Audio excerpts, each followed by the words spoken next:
ជាបឋមសូមក្រាបថ្វាយបង្គំព្រះធរាព្រះគ្រប់ព្រះអង្គមានតែមួយអង្គទេសូមគោរពអាយដាមកិនភាជាប្រធានជាឋានទំនាក់ទំនងអន្តរជាតិហើយសូមគោរពមូលនិធិខុនរ៉ាត់អាដោនីអាលោកច័ន្ទសុងស៊ុំតុងដែលជាអ្នកផ្ដល់ថវិការៀបចំអង្គសិក្ខាសាលានាពេលនេះហើយតាមពិតខ្ញុំក៏ចង់រំលឹកដែរថាខុនរ៉ាត់អាដោនីអាជាដៃគូរបស់វិជាឋានទំនាក់ទំនងអន្តរជាតិតាំងពីវិជាឋាននេះខ្ញុំបង្កើតមកហើយក៏នឹកឃើញដល់អាយដាមប៉ែនរ៉េតដែលគាត់បានចងភ្ជាប់ជាមួយមូលនិធិនេះអស់រយៈពេលជាច្រើនឆ្នាំមកហើយប៉ុន្តែការបញ្ចប់និរន្តរភាពវាជារឿងធម្មតាទេហើយសូមថ្លែងអំណរគុណដល់វាគ្មិនទាំងអស់ដែលមានវត្តមាននៅថ្ងៃនេះហើយបានបំពេញភារកិច្ចនិងបានបង្ហាញអំពីអ្វីទៅដែលប្រធានបទដ៏អស្ចារ្យមួយនេះហើយថ្ងៃនេះខ្ញុំមោទនភាពដែលវិជាឋានទំនាក់ទំនងអន្តរជាតិបានអញ្ជើញខ្ញុំមកធ្វើគេថាសន្ទរកថាបិទអង្គសិក្ខាសាលាស្ដីអំពីសន្តិភាពស្ថិរភាពនិងវិបុលភាពពាក្យតែ3ឃ្លាទេប៉ុន្តែពាក្យ3ឃ្លានេះអង្រួនពិភពលោកឲ្យកាន់តែមានភាពវឹកវរតើវឹកវរនៃពិភពលោកនេះកើតដោយសារអ្វីកើតឡើងដោយសារ4ចំណុចទី1គឺលុយទី2គឺជំនឿទី3គឺអំណាចទី4គឺយើងដឹងច្បាស់ណាស់ថាទីផ្សារខ្ញុំសូមបញ្ជាក់បន្តិចទៅលើទិដ្ឋភាពប្រវត្តិសាស្ត្រនៃមហាអំណាចដែលបង្កើតគេថាមានតែការទូទេដែលអាចបញ្ចប់សង្គ្រាមបានមិនពិតទេសង្គ្រាមក៏អាចបញ្ចប់សង្គ្រាមបានដែរប៉ុន្តែគ្រាន់តែការបង្ហូរសង្គ្រាមលើកទី1នៅឆ្នាំ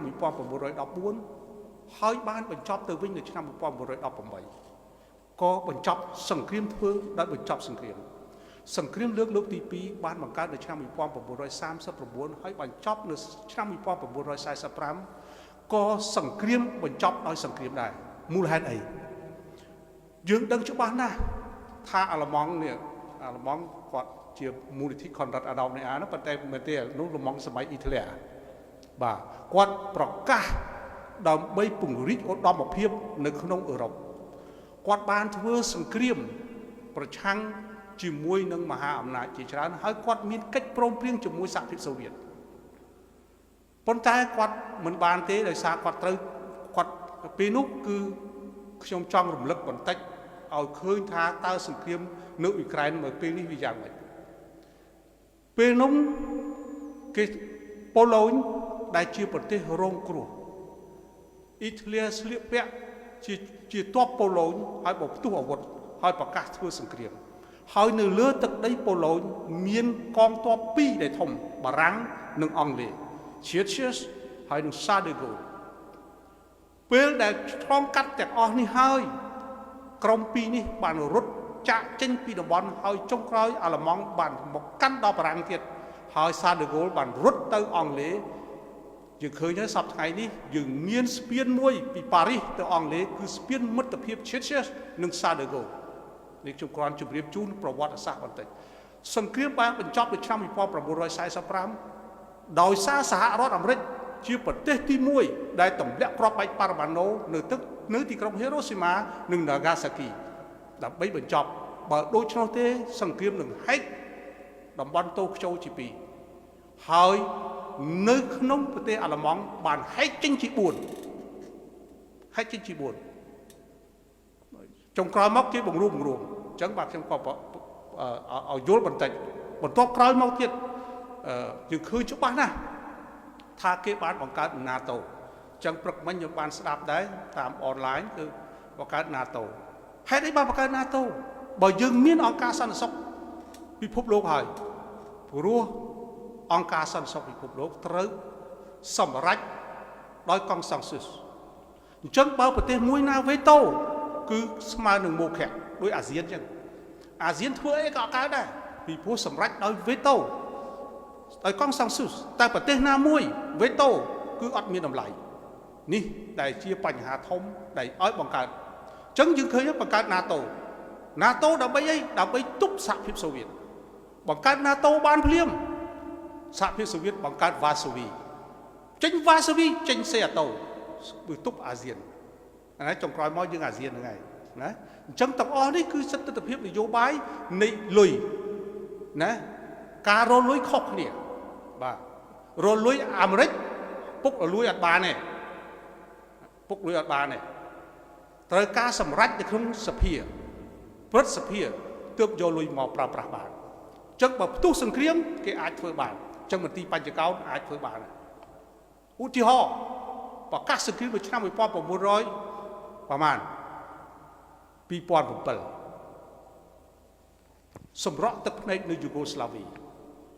បាទយូហ្គោស្លាវីបានបង្កើតហើយបានបង្ហូរឈាមដោយសារកូសូវូសូមផ្ដាច់ខ្លួនកូសូវូជាណាកូសូវូដែលកាន់សាសនាមូស្លីមដែលមករស់នៅសុំគេជ្រកកោនបាទចុងក្រោយមកយើងឃើញបង្ហូរឈាមដោយសារពេលនោះ Clinton អត់ចង់ធ្វើសង្គ្រាមទេប៉ុន្តែ White House បានបញ្ជូនស្រីល្អមួយណាមន្ទីរបញ្ចកោណបានបញ្ជូនស្រីល្អមួយទៅ White House ឈ្មោះ Mon Lewinsky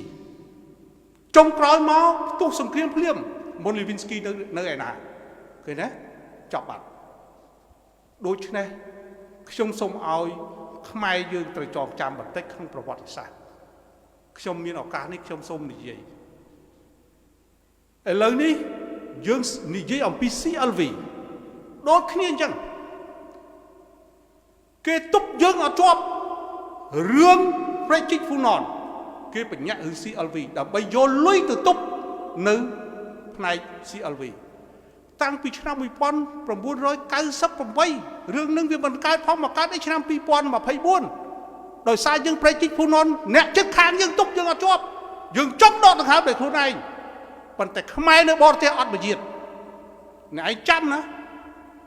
ពីមុនដែលយើងបាត់ដីអស់21ខេត្តដោយសារយើងគ្មានព្រំដែនច្បាស់លាស់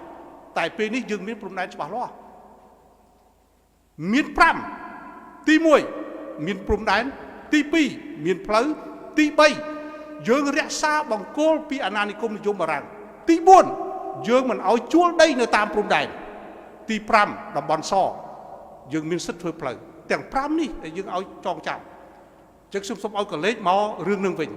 អញ្ចឹងដូចគ្នាស្អីទៅដែលជាបញ្ហានៅក្នុងបរិបទរបស់ពិភពលោកមហាអំណាចយើងដឹងហើយចិនដូរតែអាវទេវៀតណាមដូរតែអាវទេអាវមិនទៅ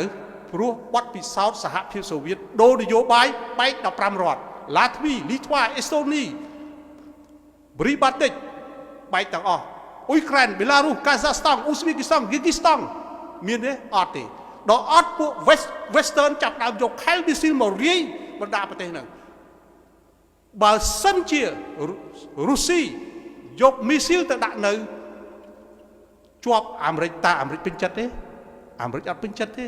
ធ្លាប់បត់ពិសោធន៍នៅឆ្នាំ1962គុយបាសហភាពសូវៀតបានយកមីស៊ីលទៅដាក់នៅគុយបាហើយយើងដឹងហើយយន្តហោះ B52 ហោះ52គីឡូម៉ែត្រពីផែនដីហោះ52គីឡូក៏ភ្លើងធម្មតាបាញ់អត់បានទេមានតែមីស៊ីលទេបាញ់បានពេលហោះចូលទៅគុយបាបាញ់ធ្លាក់ភ្លាមពេលនោះសង្គ្រាមនៅគុយបាចាប់ដើមចុងក្រោយប្រធានាធិបតីរបស់អាមេរិកម្នាក់បានត្រូវគេបាញ់ចោលពូ John Kennedy សម្លាប់រហូតដល់កូនប្រុសម្នាក់បាត់ចុងក្រោយនេះជាបទពិសោធន៍នៅក្នុងប្រវត្តិសាស្ត្រលុយអំណាចហើយសួរថាសង្គ្រាមកើតមកពីអីបរិបទនេះគឺពិភពនយោបាយវាคล้ายទៅជាចរន្តនៃពិភពលោកដើម្បីរកលុយអញ្ចឹងរុស្ស៊ីល្ងាគាត់ភ្លេចអញ្ចឹងចិនគាត់ដូរតែអាវទេប៉ុន្តែគាត់ដូរអាវអីគាត់ដូរពីសេដ្ឋកិច្ចផែនការមកសេដ្ឋកិច្ចទីផ្សារតែគ្រប់គ្រងរដ្ឋនៅដដែលវៀតណាមក៏ដូចគ្នាដែរសត្រូវនយោបាយការទូតគេប្រើប្រាស់នយោបាយចុងរុស្ស៊ី តែសេដ្ឋកិច្ចគេប្រើប្រាស់នយោបាយដើមឫស្សីនយោបាយចុងឫស្សីគេអាចបត់បែនទៅតាមខ្យល់បានអាមេរិកវាយវៀតណាមនៅឆ្នាំ1960ហើយបានទទួលបរាជ័យនៅឆ្នាំ1975នៅថ្ងៃ30មេសាបទពិសោធន៍អាមេរិកដើរជើងមួយនេះហើយដែលធ្វើឲ្យអាមេរិកខ្លាយទៅចងជាបកសម្ព័ន្ធរបស់ NATO ដើម្បីអីដើម្បីពង្រឹងឧត្តមភាពរបស់ខ្លួនខ្ញុំគាត់ជម្រាបជូនដូច្នេះអាមេរិកលែងធ្វើសង្គ្រាមជើងមួយហើយរុស្ស៊ីសហភាពសូវៀតក៏ធ្លាប់ធ្វើសង្គ្រាមជើងមួយដែរនៅអាហ្គានីស្ថានស្រក់ទឹកភ្នែកស្ទើរតែមិនបាន79ហើយខ្ញុំជម្រាបជូនអង្គសិក្ខាសាលាទាំងមូលតួនាទីរបស់អង្គការសហជីវជាតិដោះស្រាយបានតែមួយគត់ក្នុងប្រវត្តិសាស្ត្ររបស់ខ្លួនដែលបង្កើតឡើងនៅឆ្នាំ1991កិច្ចព្រមព្រៀងទីក្រុងប៉ារីសដោយសារការដួលរលំសហភាពសូវៀតទេបើសហភាពសូវៀតមិនដួលរលំក៏គ្មានថ្ងៃណែបាននេះដែរខ្ញុំគាត់ជម្រាបជូននេះជាបទពិសោធន៍នៅក្នុងជាអ្នកសិក្សាស្រាវជ្រាវអញ្ចឹងខ្ញុំជឿជាក់ថាយើងហត់ឲ្យពេញមួយថ្ងៃបើខ្ញុំនិយាយគឺវាច្រើនដោយសារអីដោយសារនយោបាយពិភពលោកសង្គ្រាមទី1គឺបញ្ហាហ្នឹងអញ្ចឹងគេសួរថាតើវាបញ្ចប់យ៉ាងម៉េចមនុស្សចេះតែរកឃើញមនុស្សចង់ស្រួលយើងឃើញហេតុអីបានសម្បូរសម្ញាំព្រោះមនុស្សចង់ស្រួលពីដើមខ្ចប់ស្លឹកចេកឥឡូវពិបាកទៅហែកយកថង់កស៊ូមកបោះឲ្យរាយដើម្បីអីដើម្បីងាយស្រួលអញ្ចឹងអ្នកអលុយផលិតឲ្យបានស្រួលធ្វើសង្គ្រាមដល់ពេលធ្វើសង្គ្រាមគេទិញអាវុធដល់ធ្វើអាវុធគេចាប់ដើមកែប្រវត្តិសាស្ត្រអញ្ចឹងហើយបានគេសួរថាហេតុអីនុយក្លេអ៊ែរគេអាចយកទៅប្រើអគ្គិសនីបានហេតុអីយកមកសម្លាប់មនុស្សប្រើអគ្គិសនីវាយកលុយយឺតពេកដល់យកធ្វើសង្គ្រាមវាលឿនបាទទិញភ្លាមយកទុកភ្លាមឥឡូវនេះរហូតដល់លុបកិច្ចព្រមព្រៀងរវាងមីកាអ៊ីល Gorbachev ហើយនឹង Ronald Reagan លុបចោលហើយការទប់ស្កាត់នៃសង្គ្រាមផ្កាយពីដើមរត់ដល់ស្មើសង្គ្រាមផ្កាយដែលឥឡូវត្រូវបានវិលត្រឡប់មកវិញហើយពិភពលោកគ្រោះថ្នាក់ណាស់ប៉ុន្តែអ្នកឯងកុំភ្លេចអសោះបដិឋានអ្នកឯងធ្វើខែលមេស៊ីលបានប៉ុន្តែចុងក្រោយអាមេរិករុស្ស៊ីចិនធ្វើខែលការពារទៅកូវីដមិនទាំងបានផងនេះការតបតរបស់ធម្មជាតិតាមច្បាប់ទី3ញូតនអ្នកឯងមានអំពើទៅលើគេមានអំពើលើឯងអ្នកឯងបានបំផ្លាញបរិស្ថានជីករ៉ែយកប្រេងបំផ្លាញបរិស្ថានអ្នកអ្វីថោកទាំងអស់ប៉ុន្តែបរិស្ថានដែលឃើញទឹកអ្នកឯងនិយាយភាសាផ្សេងអ្នកឯងកាន់សាសនាផ្សេងប៉ុន្តែអ្នកឯងទទួលទឹកដូចគ្នាទឹកថ្លៃទេថោកខ្យល់អុកស៊ីហ្សែនទោះបីអ្នកឯងកាន់សាសនាអីក៏ដោយអ្នកឯងកាន់ជំនឿអីក៏ដោយប៉ុន្តែអ្នកឯងអត់ខ្យល់តែ3នាទីអ្នកឯងងាប់ភ្លាមអ្នកឯងអត់លុយមួយជីវិតក៏អត់ងាប់ដែរអត់បាយ20ថ្ងៃបានងាប់អត់ទឹក7ថ្ងៃបានងាប់អត់ខ្យល់សុខអុកស៊ីហ្សែនតែ5នាទីប៉ុន្តែសួរតែទិញខ្យល់អត់ទិញទេប៉ុន្តែមនុស្សបំផ្លាញឥឡូវនេះធម្មជាតិកំពុងតែតបតអ្នកឯងវិញហើយតបតទី1ឡើងកម្ដៅតបតទី2ខ្យល់ព្យុះតបតទី3រំជួយផែនដីតបតទី4អ្នករងចាំមើលបន្តិចទៀតជំងឺនឹងផ្លែកកើតនៅលើពិភពលោកនេះអ្នកឯងត្រូវចងចាំអ្នកឯងត្រូវគិតថាការតបតរបស់ផែនដីវាបែបនេះឯងគ្មាននុយក្លេអ៊ែរគ្មានដែល AI អីជួយបានទេបាទ AI វាជួយសម្រួលវាធ្វើឲ្យយើងស្រួលប៉ុន្តែស្អីក៏ដោយគឺធម្មជាតិល្អណាស់អ្នកអាចយក AI មកជំនួសមនុស្សស្រីបានជំនួសមនុស្សប្រុសបានប៉ុន្តែអ្នកឯងជំនួសខ្យល់ទេណាអ្វីដែលមនុស្សកើតចេញពីបេះដូងនិយាយគេហៅថាទំនាក់ទំនងគ្នាល្អការដោះស្រាយដោយសន្តិវិធីដោយអ្វីដែលបណ្ឌិតឆតប៊ុនថងបាននិយាយថាយើងកំពុងតែវិលត្រឡប់ទៅរកច្បាប់ព្រៃអ្នកខ្លាំងត្រូវតែប៉ុន្តែកុំភ្លេចធម្មជាតិពេលអ្នកឯងបំផ្លាញធម្មជាតិដោយសពថ្ងៃនេះអ្នកឯងនឹងទទួលវិញច្បាស់ពីមែនតើណាច្បាស់ពីមែនតើចុះបានជាខ្ញុំខំណាស់កុំឲ្យថាអាបណ្ឌិតបានតែទ្រឹស្ដីខំថែឧសៀនខំដាំអ្នកឯងចូលមកដល់រាជបណ្ឌិតសភាមានផ្កាមានដើមឈើខ្ញុំមិនឲ្យកាប់ទេណា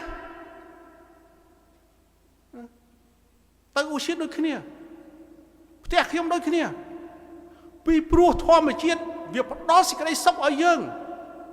តែមនុស្សបំផ្លាញព្រោះតែចង់បានស្រួលចេះចង់បានមានខុសពីធម្មតា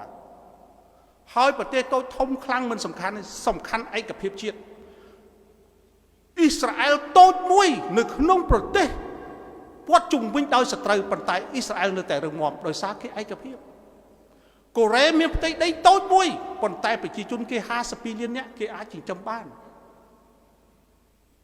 ដោយសារអីគេស្រឡាញ់យើងអត់បានតែវីសាបានតែប៉ាសពតសញ្ជាតិបរទេសចង់ទៅនៅបរទេសមកឆ្លោះខ្មែរគ្នាឯងបង្កើតកាប់ចាក់ខ្មែរគ្នាឯងដល់ពេលណាអានប្រវត្តិសាស្ត្រខ្មែររលាយដោយសារអីដោយសារជំនឿខ្មែររលាយដោយសារអីដោយសារអ្នកចិត្តខាងបោកប្រាស់យើងឲ្យយើងឆ្លោះគ្នាឥឡូវចូលមកដល់ហ្នឹងហើយនយោបាយតាបវិយាមកដល់ហើយដូច្នេះសូមឲ្យជនជាតិខ្មែរយើងផ្ដល់ឱកាសឲ្យរដ្ឋាភិបាលជីកប្រជិកហ៊ុនអនបានបើជីកមិនបានសូមគិតបន្តទៅទៀតឥឡូវមកពុជឆ្លោះ CLV យកលុយទៅទប់នៅ CLV យកលុយទៅទប់ប្រជិកហ៊ុនអនពេលណាខ្មែរបានសម្រេចកុំស្ដាប់បរទេសគេពិបាកពីព្រោះមួយវ៉ាហ្គងទៅបង់ប្រមាណតែបើខ្មែរមានខ្លួនឯងខ្មែរមានផែដល់ទៅ3អូកៅពេលខ្ញុំសរសេររឿងហ្វូណនគេហៅថាអង្គរភ្នំខ្ញុំឈឺពេលខ្ញុំសរសេរសម័យចេនឡាក៏ខ្ញុំឈឺដែរពេលខ្ញុំសរសេរសម័យអង្គរខ្ញុំមោទនភាពពេលខ្ញុំសរសេរសម័យក្រោយអង្គរខ្ញុំស្ទើរតែគេងមិនលក់ដោយសារអីដោយសារខ្មែរជឿគេញុះញង់គេឲ្យលុយបន្តិចគេឲ្យអំណាចបន្តិចចាប់ដើមគេឲ្យវីសាកាន់តិចចាប់ដើមឆ្លោះគ្នាអញ្ចឹងគួរតែខ្ញុំគិតទេសូមឲ្យសភារៀបចំទៅអាអ្នកកាន់សញ្ជាតិពីរកុំឲ្យមកធ្វើនយោបាយវាអាលាយស្រុកវាទម្លាប់អាក្រក់ដៃស្រុកគេអញ្ចឹងប្រទេសនៅអឺរ៉ុបដូចគ្នាខ្ញុំគ្រាន់ជំរាបជូនណានៅអាមេរិកសុខសប្បាយដោយសារគេផ្ដល់ឱកាសឲ្យគ្រប់ជនជាតិទៅប៉ុន្តែគេមានច្បាប់មួយជាម៉ែត្រវាស់កម្ពុជាយើងត្រូវទទួលយកការពិតបើយើងអត់ព្រមដោះដូរទេស្រុកយើងនឹងមានបញ្ហាកើតចេញពីនេះប្រទេសកម្ពុជាដាក់ចុះដោះឡើងតែយើងអត់ធ្វើទេយើងទិញគេហូបសប្បាយចិត្តណាស់នឹងទិញគេហូបឃើញកូនចេះនិយាយអង់គ្លេសមោទនភាពអត់បានបញ្ចូលកូនឲ្យរៀនភាសាខ្មែរចូលឆ្នាំចិនសែនចិនស្ងាត់ស្រុកឯចិនអត់មានសែនសោះតើពេលណាខ្មែររំលឹកនៅមរណភាពរបស់ខ្មែរធ្វើអង្គរវត្តបានដោយអត់ចេះអង់គ្លេសទេអេស៊ីបធ្វើពីរ៉ាមីតបានក៏អត់ចេះអង់គ្លេសដែររុស្ស៊ីឡើងយានអវកាសបានក៏អត់ចេះអង់គ្លេសដែរកុំមោទនភាពរឿងអង់គ្លេសត្រូវមោទនភាពជាតិរបស់យើងណាកូរ៉េមកដល់ស្រុកខ្មែរហើយយើងទៅញ៉ាំនៅហាងកូរ៉េចិនមកដល់ស្រុកខ្មែរហាងយើងទៅញ៉ាំហាងនៅចិនតើខ្មែរពេលណាដែលត្រូវមោទនភាពរបស់ខ្លួនត្រូវកាន់របស់ទៅឲ្យគេជូនគេផលប្រយោជន៍បង្ហាញអំពីផលិតផលរបស់ខ្មែរខ្ញុំដឹងខ្ញុំអត់ចេះទេអង់គ្លេសខ្ញុំចេះភាសាទី2គឺរុស្ស៊ីប៉ុន្តែខ្ញុំក៏អត់ប្រើខ្ញុំសូម្បីតែទាល់តែករណីពិសេសដូចទៅមូស្គូថ្ងៃមុនខ្ញុំវាទាល់ពេកបាទខ្ញុំបកឲ្យមិនកិនភាដោយសារតែខ្ញុំគាត់អត់ចេះរុស្ស៊ីខ្ញុំក៏បកឲ្យទៅបាទខ្ញុំអត់ទេណាខ្ញុំនិយាយបែបហ្នឹងខ្ញុំចង់ឲ្យបបាក់មិនបាក់ទេដូចជាទៅដោះគោប៊ីអស់ផ្ទះប៉ុន្តែត្រូវតែធ្វើដើម្បីឲ្យមានផលិតផលខ្មែរជួយផលិតផលខ្មែរផងបើយើងអត់ជួយគ្នាទេអត់ងាយទេហើយកុំភ្លេចណាមុខផ្ទះជាកាពះរបស់យើងយ៉ាងហោចក៏ដាំលក្រីដាំម្ទេសមុខផ្ទះខុសពីស្រុកគេណាគេយកខ្យល់អាកាសទៅធ្វើផ្ទះនៅយើងពាត់ដីសម្រាប់លំអជំរះខ្ទេចជំរះខ្ទីបាទអត់ទេអញ្ចឹងសូមឲ្យនេះខ្ញុំមិននិយាយច្រើនទេដោយសារហត់ហើយខ្ញុំសូមថ្លែងអំណរគុណខុនរ៉ាត់អាណៅណែដែលបានធ្វើកិច្ចសហប្រតិបត្តិការហើយជួយវិជាឋានទំនាក់ទំនងអន្តរជាតិ មិនមែនទើបតែឥឡូវទេតាំងពីខ្ញុំបង្កើតមកវិទ្យាស្ថាននេះខ្ញុំជាអ្នកបង្កើតនៅឆ្នាំ2005ខ្ញុំបានបង្កើតហើយក្រោយមកខ្ញុំក៏មកកាន់10ឆ្នាំជាងជាអនុប្រធានវិទ្យាស្ថានរហូតដល់ខ្ញុំមកកាន់អនុប្រធានរាជរដ្ឋសភាឥឡូវមកប្រធានរាជរដ្ឋសភាហើយខ្ញុំសូមអរគុណខុនរ៉ាត់អាដោនីអាដើម្បីធ្វើកិច្ចសហប្រតិបត្តិការជាមួយគ្នាដើម្បីរកធាតុចូលនៅបញ្ញវន្តសូមអ្នកផ្ដល់ឱកាសឲ្យគេនិយាយការពិតហើយយើងយកមិនយកជាសិទ្ធិរបស់យើងកុំឲ្យបញ្ញវន្តនិយាយសិទ្ធិតែគេដុតរោលមិនមែនទេបញ្ញវន្តកាលណាគេនិយាយមិនពិតវាលែងបញ្ញវន្តហើយវាទៅគ្រូទាយឬក៏គ្រូផ្សំត្រាំខ្មែរយើងដឹងហើយគ្រូផ្សំត្រាំខ្មែរមកដបឈឺអីក៏ត្រូវដែរបញ្ញវន្តមិនមែនចឹងទេខុសគេថាខុសត្រូវគេថាត្រូវគេត្រូវទទួលយកការពិតហើយសូមប្រសិទ្ធពរជូនពរទៅដល់អង្គសិក្ខាសាលាទាំងមូលឲ្យជួបប្រទះនៅស្នាមញញឹមសេចក្តីស្រឡាញ់សុខភាពគ្មាន3នឹងគ្មានអ្វីទាំងអស់កុំថាអ្នកឯងមានលុយមាននុយក្លេអ៊ែរមានអីក៏អត់មានប្រសិទ្ធភាពដែរបើគ្មាន3នឹងសូមបិទអង្គសិក្ខាសាលាចាប់ពីពេលនេះទៅសូមអរគុណ